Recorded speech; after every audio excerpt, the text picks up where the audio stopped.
soirée. Bonne soirée sur France 2. Bonsoir à tous, merci de votre attention. Voici les titres de l'actualité de ce mercredi. La Chine confirme ses ambitions dans la conquête de l'espace. Pékin a réussi le lancement et la mise en orbite de son vaisseau avec 2 hommes à bord. Des centaines de millions de Chinois ont pu l'observer en direct à la télévision. Encore des miraculés au Pakistan, 4 jours et demi après le séisme. Une femme de 45 ans et une fillette ont été sorties vivantes des décombres. Paradoxe, l'aide atteint des niveaux records, mais elle reste en grande partie clouée au sol, faute d'hélicoptères. Le débat sur la loi contre la récidive a commencé dans un climat houleux. Plusieurs victimes ou proches de victimes de récidivistes sont venus suivre ces discussions à l'Assemblée. Elles portent en particulier sur le port du bracelet électronique. Une journée d'action des enseignants dans les lycées et collèges. Ils s'opposent à un nouveau règlement qui prévoit que les professeurs absents seront remplacés par leurs collègues du même établissement.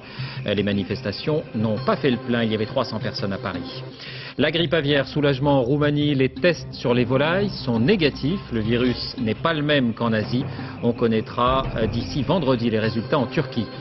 Enfin, la lutte contre l'obésité. À Bagnères-de-Luchon, le collège a ouvert une classe réservée aux élèves en surpoids. Elle accueille 15 adolescents depuis la rentrée. Au programme, plus de sport, des cours de diététique et un suivi psychologique pour ceux qui le souhaitent. Aux États-Unis, on parle d'astronautes, en France de spationautes. Eh bien, la Chine les appelle les taïkonautes. Pékin a donc réussi le lancement de son vaisseau avec 2 hommes à bord pour une mission de 5 jours en orbite autour de la Terre.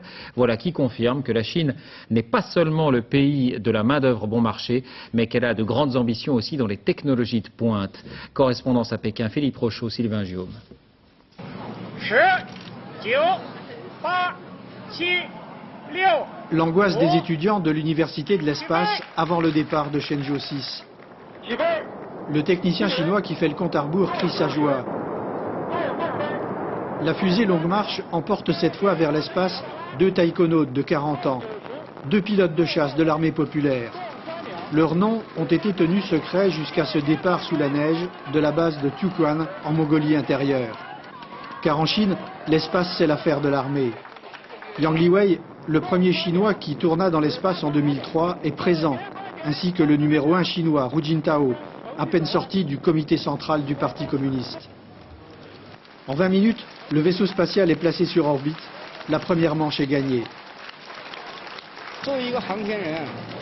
Je suis très excité par cette victoire. Ça fait des années que je travaille sur l'espace et c'est une occasion de montrer la puissance de la Chine. Les 2 taïkonautes devraient tourner 5 jours dans l'espace et se livrer à des expériences en apesanteur qui ne vont pas bouleverser la recherche. Mais le gain en prestige est énorme pour le pays et les Chinois affichent leur fierté.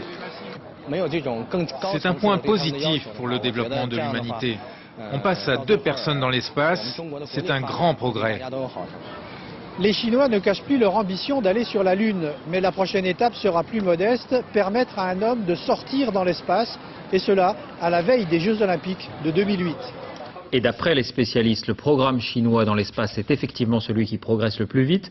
Vous l'avez entendu, Pékin s'est engagé dans la course à la Lune, ce qui a poussé les États-Unis à accélérer eux-mêmes leur mission. Explication Patrice Pellet-Régis Maté.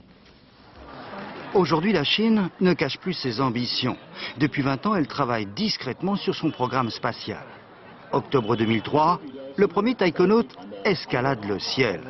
Instant historique, bel exploit technique de la Chine qui en quelques années se retrouve en haut de l'affiche avec des envies gigantesques. Aujourd'hui, la Chine, elle est connue parce qu'elle vend des t-shirts à 1 euro en Europe. Demain, elle va vendre des satellites à 1 euro. Et donc, l'investissement qu'ils font à l'heure actuelle en font probablement le pays qui sera le numéro 2, sinon le numéro 1 dans l'espace dans 10, 20 ou 30 ans. Non seulement le pays le plus peuplé du monde a annoncé la construction d'une station spatiale, mais aussi évoqué la possibilité qu'un taïkonaute puisse un jour marcher sur la Lune. Une situation qui a poussé les Américains à relancer leur programme lunaire avant l'heure. Aujourd'hui, la Chine a trouvé sa place dans l'espace. Après les États-Unis et la Russie, donc la Chine est la seule puissance qui soit capable de faire des vols habités et qui donc dans ce domaine devance l'Europe. Des observateurs voient d'autres choses derrière ces vols. Par exemple, tout en haut du module Shenzhou lancé ce matin, il y a ceci. Une énorme caméra pour faire du renseignement depuis l'espace. Dans ce domaine aussi, la Chine n'est plus à la traîne.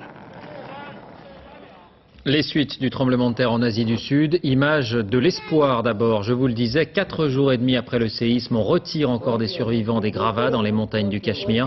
Cette fillette de 5 ans a pu retrouver les bras de son père. Elle est en bonne santé.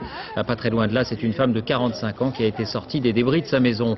Mais le principal point noir subsiste, le manque d'hélicoptères pour acheminer les secours, les vivres ou les tentes. Les camions, eux, sont pris d'assaut avant d'arriver à destination. Philippe Visserias. Pour une couverture ou un peu d'eau, les réfugiés sont prêts à tout. Pistolet au poing, un homme oblige un convoi à s'arrêter sur la route de Muzaffarabad. Geste de désespoir. Il veut le forcer à distribuer ce qu'il transporte. Mais la voiture redémarre, laissant ses villageois livrés à eux-mêmes.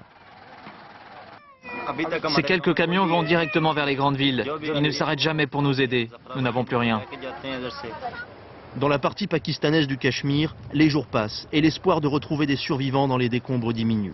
Il faut désormais s'occuper de 2 500 000 réfugiés, une situation sanitaire critique. 5 jours après le séisme, de nombreux villages n'ont encore vu aucune aide, aucun secours pour les blessés, aucun réconfort pour une population traumatisée. Nous sommes si seuls ici. Nous n'avons plus rien. Nous sommes finis. Alors, c'est à pied que cette femme blessée est redescendue vers la vallée. Les hélicoptères de l'armée pakistanaise ne cessent leur rotation. Distribution de vivres, mais surtout évacuation des blessés les plus touchés. Un dispositif renforcé par des hélicoptères américains et une aide internationale qui s'organise peu à peu. Les patients que nous recevons ont été blessés il y a plusieurs jours. Leurs blessures sont infectées très sévèrement et c'est là le problème principal. Dans les camps, les médecins opèrent jour et nuit. Pour lutter contre la propagation des maladies par les insectes, il faut en urgence traiter les tentes une par une. Autre priorité, désenclaver les hautes vallées du Cachemire. Les bulldozers prennent tous les risques pour réouvrir la route qui relie Muzaffarabad au Pakistan à Srinagar du côté indien. Une cinquantaine d'hélicoptères, principalement américains, allemands ou pakistanais, bien sûr, sont présents dans la région. Il en faudrait, dit-on, le double. Les secouristes français, eux aussi, se sentent du coup souvent impuissants. Envoyés spéciaux Amaury Guibert, Mathias Second. Toute la journée, les rotations d'hélicoptères se sont enchaînées à Balakot. Mais celui qui devait emmener l'équipe de la sécurité civile française dans une autre ville dévastée n'est jamais venu. Ce n'est pas faute d'avoir palabré des heures durant avec les autorités locales. Le départ est reporté à demain. C'est vrai que c'est un peu frustrant, on aimerait être engagé ailleurs, puisqu'il y a d'autres endroits où potentiellement on pourrait encore intervenir. Néanmoins, vous avez vu, il y a beaucoup de trafic hélicoptère, beaucoup de blessés à évacuer. Il y a aussi ces cartons de vivres à débarquer, ici d'un hélicoptère de l'armée américaine. Ils sont ensuite posés à bonne distance de la foule, contenus derrière des barbelés. Certains arrivent tout de même à se faufiler, aussitôt expulsés par les soldats. Mais d'autres affluent, toujours plus nombreux. Les hommes de la sécurité civile essayent de protéger leur camp, car à côté c'est le pugilat. L'armée ne contrôle plus rien. Avec la force du désespoir, chacun espère obtenir quelque chose. Juste une tente, pour s'abriter et à manger. Les militaires tentent de reprendre le dessus, avec les bâtons ou à main nue. Ce qui se passe, dit le chef de la police locale, c'est que certains ont déjà eu quelque chose et ils veulent encore plus. Ça, c'est pas possible. Mais comment faire le tri dans ces conditions? À Balakot, les habitants ont attendu 4 jours avant de voir arriver quelque chose. L'aide humanitaire commence à arriver au compte-gouttes ici à Balakot. Un petit peu de nourriture, des tentes, mais ce qui manque cruellement, c'est un minimum d'organisation de la part des autorités pakistanaises. Et à noter que le Secours islamique France a envoyé aujourd'hui 5 tonnes de matériel de première urgence dans cet avion affrété par le ministère des Affaires étrangères qui transporte également l'aide de la Croix-Rouge française et d'Action contre la faim. En bref, encore à l'étranger, un suicide qui ne manquera pas d'alimenter les soupçons. On l'a appris aujourd'hui, le ministre syrien de l'Intérieur s'est tiré une balle dans la bouche dans son bureau à Damas. C'est en tout cas la version des autorités syriennes. Ghazi Kanaan, c'est son nom, est aussi l'ancien directeur des services secrets au Liban. Il faisait partie des personnalités interrogées par les enquêteurs de l'ONU sur l'assassinat de Rafik Hariri, l'ex-premier ministre libanais. Vous savez que la Syrie est montrée du doigt dans cet attentat à la voiture piégée qui avait provoqué une énorme émotion dans le monde entier. La publication du rapport de l'ONU, de cette enquête de l'ONU, est attendue dans une dizaine de jours. En France, d'abord cette affaire de violeur en série. La justice a confirmé aujourd'hui qu'elle était sur la piste d'un homme soupçonné de 5 ou 6 viols en 3 ans, peut-être une dizaine, des crimes commis à Clermont-Ferrand, à Paris et à Montpellier notamment. L'homme s'en prend en particulier à des étudiantes. Stéphanie Labrousse, Jean-Claude Martin. C'est dans cette résidence privée qu'une étudiante de 23 ans a été attaquée dimanche. Il est 11 h quand l'agresseur s'introduit dans un studio du premier étage en escaladant le mur avant de passer par la fenêtre alors entrouverte. Il surprend sa victime et la viole. Il lui a pris les 2 poignets avec apparemment du fil électrique et elle a pu se libérer. Après il l'a fermé, donc séquestré. Et ensuite, elle a pu se libérer en prenant un ciseau et couper le fil et appeler son papa. Une agression qui porte à 11 le nombre de viols et tentatives de viol susceptibles d'avoir été commis par le même homme. En 3 ans, le présumé violeur en série aurait sévi à Clermont-Ferrand, Montpellier, Paris et dans l'Allier. Son implication dans 5 affaires est quasi certaine. Pour les autres, il y a de fortes suspicions en raison d'un mode opératoire particulier. Il pénètre chez ses victimes par escalade, qu'il les agresse de façon à ne pas être identifiés, c'est-à-dire par derrière et en prenant des précautions pour masquer leur visage et empêcher qu'elles puissent le regarder, et ensuite quitte les lieux en prenant certaines précautions pour ne pas être identifiés. Un violeur qui serait jeune, athlétique et qui n'hésiterait pas à menacer ses victimes de représailles. Dans le quartier où le viol a été commis dimanche, nombre de jeunes femmes ne cachent pas leur inquiétude. Je me sens pas très rassurée en fait. Je m'enferme chez moi et ça me fait plutôt peur. Ouais. Enfin, moi j'habite là, donc c'est mon quartier, donc après on n'est pas rassuré pour sortir. Plusieurs services de police sont désormais mobilisés en France pour tenter de confondre au plus vite le violeur. Les députés ont commencé cet après-midi à débattre de la proposition de loi contre la récidive. On en parlait hier, un débat houleux. Fait exceptionnel, plusieurs victimes ou proches de victimes de criminels récidivistes sont venus assister à ces discussions à l'Assemblée. Reportage Dorothée Cochard, Pierre Bonde-Joseph. Au pied de l'Assemblée nationale, juste avant les débats, Anne Bordy a des choses à dire. Être violée, dit-elle, on peut considérer que c'est la faute du destin, mais être violée par un récidiviste, c'est la faute de l'État. Vous ne pouvez pas demander à quelqu'un, même le pire des personnages, d'agresser les gens et de passer 10, 15, allez, disons même 20 ans en prison entre 4 murs, et puis tout d'un coup, parce que c'est l'heure de la sortie, se dire, bon, allez, je sors et je vais aller élever des chefs dans le Larzac. Jamais personne n'est comme ça. Il faut les soigner. À quelques mètres de là, l'association de soutien à Julie, victime du violeur et assassin multirécidiviste Pierre Baudin. Eux vont encore plus loin. Tous les criminels ne sont pas réinsérables, disent-ils. Il faut qu'il existe des centres fermés pour les irrécupérables de la société. Il ne s'agit pas de garder tout le monde à vie en prison. Les individus dangereux style Guy Georges, je veux dire Fourniret, comment voulez-vous qu'un Fourniret ressorte un jour? C'est presque intolérable. Enfin, c'est intolérable, c'est pas presque, c'est intolérable. Ouverture des débats à l'Assemblée nationale. Pascal Clément, le garde des Sceaux, présente un texte de loi plus dur que la première mouture qui avait été proposée il y a quelques mois. Un accord est ainsi intervenu sur la reconnaissance du rôle des psychologues, l'extension du suivi socio-judiciaire à d'autres infractions. Les présidentes des associations de victimes sortent de l'hémicycle. Le débat a beaucoup porté sur le bracelet électronique. La mère de la petite Julie est déçue. Il n'y aura rien de plus parce que le projet de loi qui est là, s'il passe dans l'état où il est actuellement, c'est peut-être une petite avancée, on ne va pas être trop négatif, hein. Il y a peut-être un petit pas en avant, mais pas franchement. Les décrets d'application de cette nouvelle loi ne devraient pas entrer en vigueur avant le printemps 2006. Voilà, et les débats vont encore se poursuivre. Alors au centre de ces discussions, vous l'avez entendu, il y a le port du bracelet électronique. La France souhaite l'étendre, elle s'inspire des expériences étrangères car plusieurs pays dans le monde l'ont déjà adopté. C'est le cas aussi de l'État de Floride aux États-Unis. Reportage Alain Chalvron, Aaron Diamond. Février dernier, cette petite fille de 10 ans, Jessica, est retrouvée morte en Floride, enterrée vivante après avoir été violée. L'assassin, John Quay, est un pédophile récidiviste. L'émotion est telle que le Parlement de Floride vote une loi permettant de condamner les délinquants sexuels à porter à vie un bracelet électronique. Un bracelet comme celui que porte Curtis. Bien sûr, c'est une entrave à votre liberté, mais bon, c'est comme ça. Ça vous rappelle à l'ordre. On doit le garder tout le temps sur soi, même sous la douche. Et il faut aussi cet émetteur. Des agents de probation peuvent donc suivre les moindres faits et gestes des délinquants sexuels ou autres dont ils ont la charge. Ils ont pu intégrer dans le programme informatique des zones d'exclusion, écoles, parcs par exemple, et sont avertis dès qu'une violation est commise.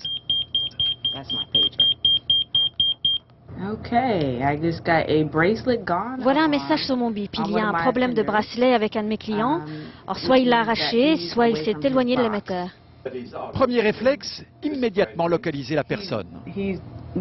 On dirait qu'il revient chez lui, il se rapproche de sa maison. Deuxième réflexe, lui envoyer un message demandant de rappeler, injonction à laquelle il ne répond pas. La suite demeurera confidentielle, mais nous comprenons que le délinquant a bien tenté de se débarrasser de son bracelet et a été arrêté. Ce système nous aide à mieux suivre les délinquants. Ça ne va pas forcément les empêcher de faire encore des bêtises, mais au moins, ça nous donne une bonne idée sur ce qu'ils font, quelles sont leurs activités, etc. L'effet le plus important du bracelet sur ceux qui en portent est psychologique. Un effet dissuasif. Le délinquant n'a pratiquement aucune chance de s'en tirer en cas de récidive. Je sais que cela restreint mes activités, cela me bride et c'est bien. Je deviens en somme quelqu'un de meilleur. Tout cela a un coût. L'appareil est loué entre 6 et 9 $ par jour. Mais surtout, pour que la surveillance soit efficace, il faut que les agents de probation aient un nombre très limité de personnes en charge. Actualité sociale, la grève se poursuit à la SNCM pour la 23e journée d'affilée, mais la CGT indique qu'elle se réunira ce soir pour évoquer notamment la menace du dépôt de bilan annoncé pour vendredi ou samedi. En attendant, vous le voyez, des marins grévistes ont muré le siège départemental de l'UMP. Un mur de parpaing a été érigé à l'entrée. 3 personnes ont été interpellées. Et puis, on a appris que l'un des navires de la compagnie faisait des ronds dans l'eau depuis une douzaine de jours. On pourrait en rire si cette affaire n'était pas aussi calamiteuse. Le bateau change de port chaque jour pour éviter de tomber aux mains des grévistes. C'est le sort qu'avait connu, vous vous en souvenez, le Pascal Paoli. Reportage Virginie Tumortiki, Frédéric Cerulli. Surveiller le plan d'eau 24 heures sur 24 pour éviter les attaques. Ils sont 6, des officiers déterminés à sauver le Liamone. C'est le dernier navire de la SNCM non immobilisé par les grévistes. En fuite, ces officiers ont déjà déjoué 2 tentatives d'abordage. Lorsque nous étions à la Seine-sur-Mer, on a vu débouler une horde sauvage dans les 23h30. Et ils voulaient apparemment prendre le bateau d'assaut. Et nous n'étions que 6 à bord, donc évidemment il fallait refuser le combat. On a donc décidé de faire apparaître le navire le plus vite possible. Un quart d'heure après, nous étions hors de la rade de Toulon. Le Liamone est désormais un véritable vaisseau fantôme. Itinéraire inconnu, lieu d'ancrage top secret. Donc en fait, nous on vit essentiellement à la passerelle, là où on était tout à l'heure, et ici c'est là où en fait on fait à manger. Les 6 officiers vivent en autonomie depuis leur départ précipité du port de Nice il y a 2 semaines. Heureusement, la veille on avait fait le plein de gasoil, donc on était au maximum. On avait fait l'eau, donc on était en plein d'eau pour se laver, mais niveau bouffe, on n'avait rien. On avait ce qu'il y a dans le congélateur et pour ravitailler de temps en temps. Ce qui nous manque surtout, c'est les fruits et légumes, des choses qui ne tiennent pas. Après 23 jours de grève, cet équipage de crise ne souhaite qu'une seule chose, le retour des passagers dans ces fauteuils. En attendant, il leur faut, comme chaque soir, trouver un nouvel endroit protégé pour jeter l'ancre. Social encore avec la nouvelle proposition de Hewlett-Packard. Le groupe américain propose de renégocier l'accord sur la réduction du temps de travail et s'engagerait en échange à revenir à la baisse sur les 1240 suppressions d'emplois prévues en France. Une journée d'action des enseignants dans les lycées et collèges. Ils s'opposent à un nouveau règlement qui prévoit que les professeurs absents seront remplacés par leurs collègues du même établissement. Florence Griffon, Dominique Bonnet. C'est un procédé démagogique pour caresser dans le sens du poil les parents. Et c'est quelque chose qui n'avancera à rien parce que c'est une aberration pédagogique. Ils sont dans la rue, lui aussi. Face à face cet après-midi, le ministre de l'Éducation nationale et ses profs. Et on fera le point à la fin du mois de décembre pour voir si ça marche ou si ça marche pas et là où ça ne marcherait pas. Et je serai à votre écoute à la fin du mois de décembre pour voir pourquoi ça marche pas dans certains établissements. Pour le moment, en tout cas, ça ne passe pas. Même si la mobilisation a été plutôt faible aujourd'hui, ces professeurs refusent de remplacer leurs collègues absents. Concrètement, la mesure concerne les absences prévisibles de moins de 15 jours. Illustration. On sait qu'un professeur de français sera absent entre le 1er et le 6 décembre pour un stage, un voyage scolaire ou une hospitalisation programmée. Le proviseur fait appel à un de ses collègues, enseignant si possible dans la même classe. À partir du 1er janvier prochain, si aucun professeur n'est volontaire, le proviseur désignera par exemple le professeur de maths qui assurera une heure de mathématiques. On va demander aux enseignants, 24 heures à l'avance, au pied levé, de remplacer un de leurs collègues absents. Ils ne vont pas avoir le temps de préparer leur intervention. Il va y avoir en plus des élèves qui ne sont pas les leurs. C'est-à-dire qu'au niveau de l'efficacité pédagogique, ça va être d'un rendement qui sera quasiment nul. Un avis que ne partage pas forcément cette proviseure. Comme tous ses collègues, elle planche déjà sur le nouveau dispositif avec les enseignants de son lycée. Ça doit être réalisable et en tout cas on ne peut pas dire d'emblée que ça ne le sera pas. Ça ne va pas être simple. Chaque année, 4 millions d'heures seraient perdues dans l'éducation nationale, faute de remplaçants. D'après le ministère, 60% de ces heures pourraient être assurées si les enseignants acceptent les nouvelles règles. Les suites de la décision d'interdire les sacs plastiques à partir de 2010, on l'évoquait hier. La grande distribution, les hypermarchés, se dit prête à se conformer à cette mesure, mais les industriels, eux, jugent le délai trop court. En tout cas, les consommateurs, de leur côté, n'ont pas attendu une loi pour commencer à modifier leurs habitudes. On estime que ces 2 dernières années, le nombre de sacs de caisse a diminué de 20%. Frédéric Monteil, Samira Amrouche. Les sacs gratuits appartiendront bientôt au passé, un vestige du siècle dernier. Aujourd'hui, avoir un sac, ça se paye, et quand on n'a pas de mémoire... J'arrête pas de les oublier, les sacs à la maison, donc à chaque fois je les rachète. Et ça fait un peu cher à la fin du mois. Je pourrais en avoir un autre. 1996, le premier sac payant réutilisable coûte 1 franc symbolique. Aujourd'hui, 3 fois plus cher. Le sac gratuit a disparu, les caisses vertes se multiplient, les clients approuvent. J'ai l'habitude, maintenant j'ai emmené tout ce qu'il me faut. D'accord. Vous les prenez avec vous à chaque fois? Oui. Seule une minorité fait de la résistance. Je me débrouille autrement. Et vous faites comment alors? Vous voyez, je les porte comme ça. Je m'embête un peu, mais... Autre ruse, dérober les derniers sacs gratuits au rayon fruits et légumes. D'ailleurs, vous voyez, on en a pris pour pouvoir transporter nos courses. Et puis, confidence pour confidence, le gratuit n'a jamais vraiment été gratuit. Les grandes surfaces achètent en moyenne 1 à 2 centimes d'euros le sac en polyéthylène classique, facturé discrètement aux clients sur l'ensemble des produits.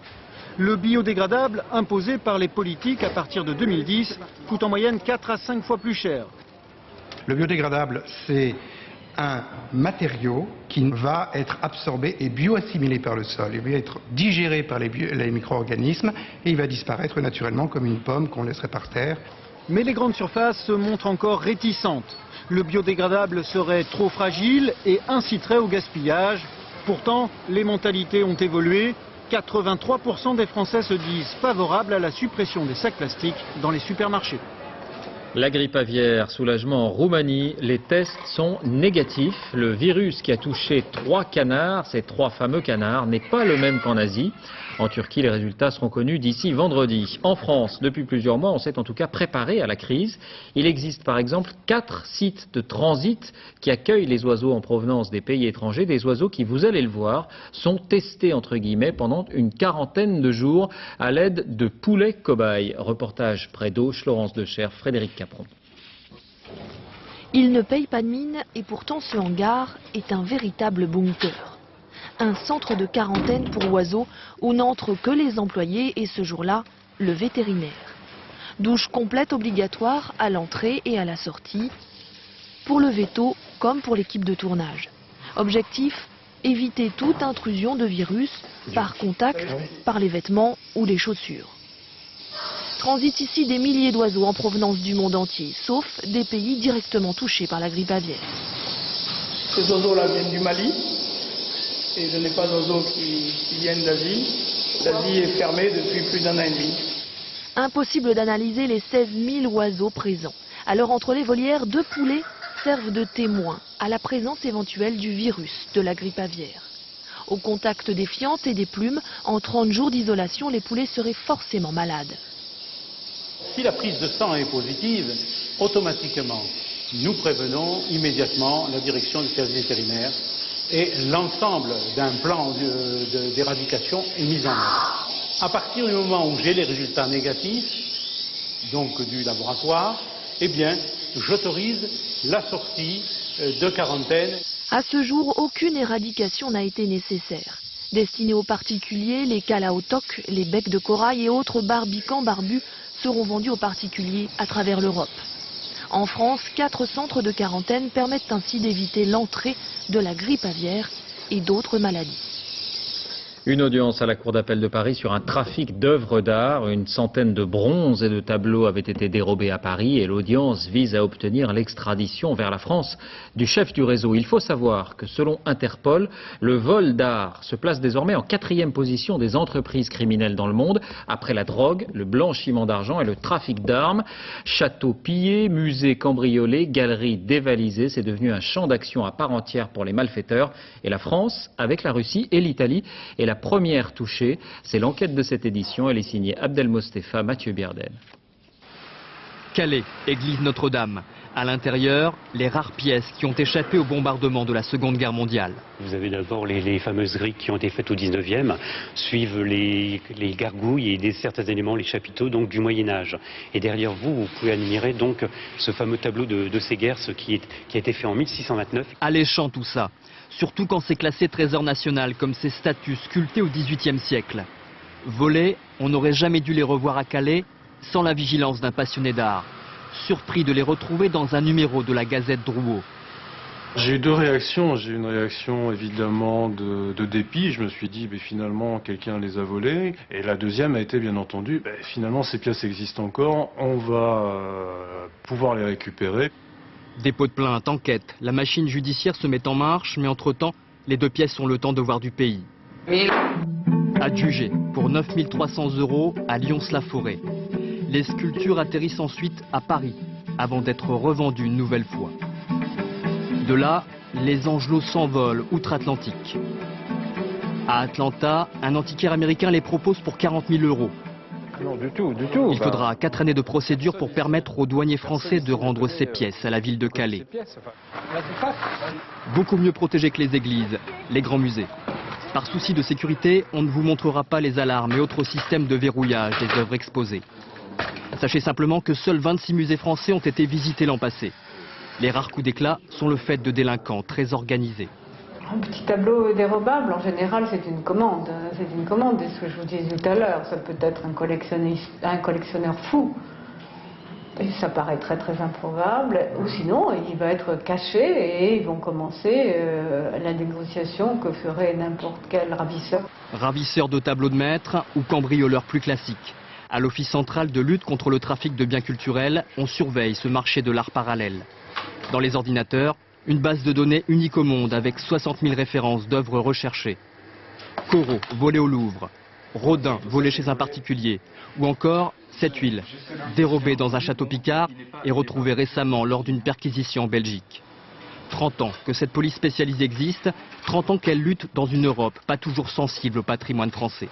Par exemple, en Belgique, le recel est prescrit au bout de 5 ans, ce qui fait que lorsque vous avez un objet volé, vous le gardez 5 ans, au bout de 5 ans, on ne peut plus vous poursuivre. En France, le recel est un délit continu et on pourra vous poursuivre 10, 15, 20 ans après. Ces différences juridiques sont l'explication à l'exportation des biens français vers ces zones de transit, que sont bien sûr la Belgique, les Pays-Bas, mais aussi la Grande-Bretagne. Dans le coffre-fort de l'OCBC, un échantillon de ce qui se vole puis se vend sur le marché de l'art.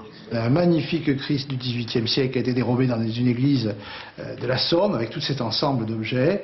Toutes ces œuvres devraient retrouver leur propriétaire d'origine. Devraient, car c'est loin d'être une évidence. En effet, si un objet volé a été ensuite acheté de bonne foi, le propriétaire doit dédommager l'acquéreur, autrement dit, payer une deuxième fois ce qui lui appartient.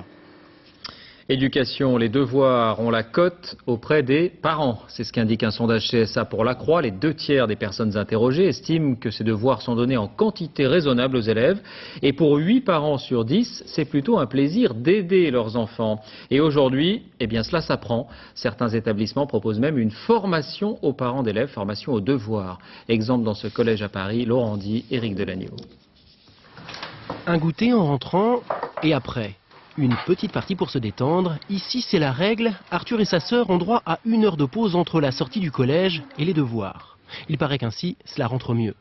Mais après, il faut s'y mettre et la maman veille au grain. Tu veux le relire tout fort, comme ça je vais voir si tu as bien compris. Alors, on donne les 4 résultats suivants. 66% des parents déclarent aider ponctuellement leurs enfants pour les devoirs. Et contrairement aux idées reçues, la grande majorité des adultes apprécient cet accompagnement. C'est un pont essentiel entre l'école et la famille. C'est aussi communiquer avec son enfant au-delà des apprentissages. Mais tous les parents n'ont pas le sentiment de pouvoir aider leurs enfants dans le travail scolaire. La variable, le niveau social. Plus il est bas, moins les parents s'en sentent capables. Ces parents-là, dont les enfants viennent de rentrer en 6e dans un collège privé, ne sont donc pas forcément ceux qui ont le plus besoin de conseils. Et pourtant, l'école leur propose des conférences de méthode. Si vous dites comment as-tu pu donner une réponse pareille, il ne va pas vous dire comment il l'a fait dans la tête. Et le truc le plus intéressant à savoir, c'est comment il a fait sa faute. C'est souvent très logique. Je leur apprends à analyser, est-ce que les choses vont bien à la maison pendant les devoirs? Si oui, je continue comme ça, sinon je change et je donne peut-être des solutions pour changer.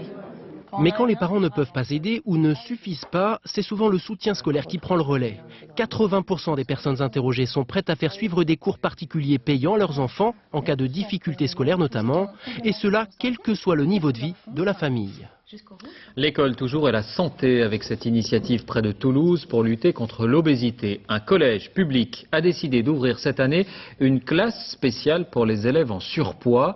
Au programme, en plus bien sûr des cours habituels, plus de sport, des leçons de diététique et un suivi psychologique pour ceux qui le désirent. 15 adolescents se sont inscrits cette année. Sur place, Yvan Martinet, David Bress. À droite, Perrine. À 14 ans, elle pèse 103 kilos. Angélique, elle, en pèse 119. Élèves de 3e, toutes deux sont internes. Si elles sont ici, c'est pour perdre du poids. Ce problème de poids, t'as l'impression que ça te gâche ton adolescence? Ben oui, on m'a rejeté donc oui. C'est-à-dire? Mais on me tapait parce que j'étais grosse, un truc comme ça. Ces brimades avaient rendu Angélique dépressive. Elle avait alors abandonné son ancien collège et sa scolarité. Dans cet établissement, ils sont une quinzaine à suivre un programme d'amincissement. En plus des cours, chaque jour, 2 heures d'activité. Sport, thermalisme ou yoga. Nous renforçons notre sentiment de confiance en soi. But de l'exercice, maîtriser son corps. Ils sont à l'adolescence, ce sont des enfants qui en plus ont un problème de surpoids, donc dans un double problème par rapport à leur corps. Fin de la séance, mais la journée n'est pas terminée. Rendez-vous avec le diététicien. Si tu sautes le petit déjeuner, ton organisme va ressentir ça comme une période de famine. Face à lui, Cléa, 14 ans, et un rythme alimentaire décousu. Ma mère est dans le métier du spectacle, donc c'est vrai qu'elle n'était pas souvent là, ou alors quand elle était là, elle n'était pas là, on mangeait pas à des heures régulières, c'était un peu dur. Plateau repas. La cantine est leur seul accès à la nourriture. Ici, ils réapprennent à s'alimenter. Pas de régime, mais un repas équilibré. Bon appétit. C'est quoi la différence entre ici et chez toi? Plus de légumes et de fruits. Ils ne connaissent pas les légumes. Les blettes, il y en a peut-être un tiers des élèves qui ne connaissent pas les blettes. Ils savent pas ce que c'est un légume exotique, quoi. Ce programme semble tenir ses promesses. Depuis la rentrée, Perrine a perdu 3 kilos et ose à nouveau aller au tableau. Musique avec le retour de Kali. Vous vous souvenez sans doute de son tube, C'est quand le bonheur? Eh bien aujourd'hui, la critique paraît unanime. Kali confirme son talent. Christophe Hérault, Frédéric Bonne. Là-bas t'as l'Espagne, là t'as Collioure, là t'as Perpignan. Au fin fond de la Catalogne et au sommet des collines, c'est là que Kali a peaufiné ses dernières chansons. Plus rien. maintenant, sache que les bouts de mes doigts ont l'odeur de ta peau depuis toi et moi. Guitare et voix pour raconter cette fois encore des histoires d'amour qui finissent mal, toujours. Besoin d'amour, l'envie d'être aimé, et puis le dire, l'écrire, et puis le crier tout le temps, c'est... moi ça me bouffe toute ma vie, et puis ça m'aide et ça me détruit. C'est donc dans un mas, à l'isolement, qu'avec ses musiciens, amis et voisins, qu'elle y répète et enregistre. 3 et... Un gîte dans la montagne qui devient studio d'enregistrement, sous la houlette d'un Presley, petit-neveu d'Elvis qui réalise l'album et qui bien sûr ne tarit pas d'éloges. Cali peut faire toutes sortes de choses différentes, du pop rock à la chanson, vous savez, il est très sérieux et... Il est très sérieux le chanteur, alors il attend la tombée de la nuit pour enregistrer sa voix et attiser ainsi la flamme romantique de ses chansons. Je m'en vais. Je m'en vais. On essaie de faire ça le soir parce que ça correspond à des... voilà, je suis pas un chanteur classique, loin de là. Donc le soir ça correspond, quand on donne des concerts c'est le soir, donc la voix s'est habituée un petit peu à ça. Et puis je suis un oiseau de nuit. Après le succès du premier album, Cali revient avec un deuxième tome de ballades, celle qui raconte une vie de chien, fait de romances tourmentées, rock et fiévreuses. Fin de ce journal, merci de l'avoir suivi. Tout de suite la météo. Patrice Drevet, 20h50, un téléfilm. Mon fils d'ailleurs, avec Clémentine Sélarié. 1h moins 10, dernier journal. Laurence Piquet, dès 6h30 Télématin. Dans les 4 vérités, Françoise Laborde recevra Emery de Montesquieu. On se quitte sur ces images du grand retour, 70 ans après, du tramway parisien. La première rame blanche et verte a effectué un trajet test aujourd'hui sur le boulevard extérieur, sous les applaudissements de l'Assemblée et les yeux écarquillés des automobilistes. Bertrand Delanoë, le maire de Paris, Jean-Paul Huchon, président de la région, était à bord. Mise en service prévue décembre 2006. À demain.